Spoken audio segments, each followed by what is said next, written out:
One of the most traumatizing experiences for a pregnant mother and her family is if her baby dies. Hi, my name is Nurse Veronica. Let's talk about stillbirths. A stillbirth is the death of a baby on or before 28 weeks of pregnancy, but before or during delivery. Stillbirths are different from a miscarriage, which occurs in early pregnancy. In a few cases, the cause of stillbirth is unknown, but in many others, it can be traced to a few causes, some of which are complications during labor, poor healthcare facilities, infections in the mother such as malaria, syphilis, HIV, other disease conditions in the mother such as hypertension, preeclampsia, or diabetes, a smaller than usual baby, a preterm baby, birth defects, infections in the baby, problems with the placenta, consumption of alcohol, smoking, or some drugs that interfere with pregnancy, a post-date pregnancy, problems with the umbilical cord such as squeezing that results in reduced oxygen to the baby, physical trauma, prolonged exposure to X-rays, incompatible blood antibodies between the mother and the baby. Research has also shown that mothers with low income or emotional instability and abuse have been seen to have a higher occurrence of stillbirths. There are a few risk factors that can also predispose a mother to stillbirth. Some of them are the mother's age is higher than 35 years and some assisted reproductive technologies such as IVF.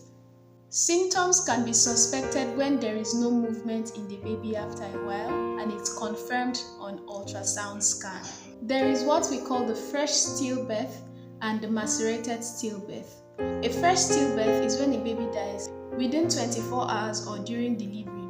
Here the baby still looks fresh. A macerated stillbirth occurred more than 24 hours before delivery.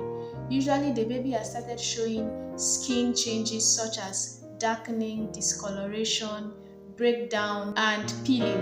A macerated stillbirth poses higher risk of infections to the mother because at this time, the baby has begun to decompose. The treatment of stillbirth is usually to allow spontaneous delivery or induce labor. Cesarean sections are rarely recommended in stillbirths, and this is to reduce the risk of generalized infections to the mother.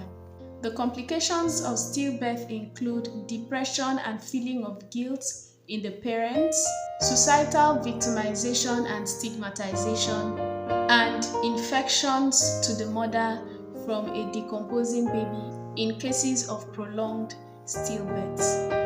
To prevent stillbirths, there has to be adequate healthcare facilities and staff, prompt treatment of diseases such as malaria, syphilis, preeclampsia, or diabetes, regular antenatal clinic visits to promote early detection of any abnormality.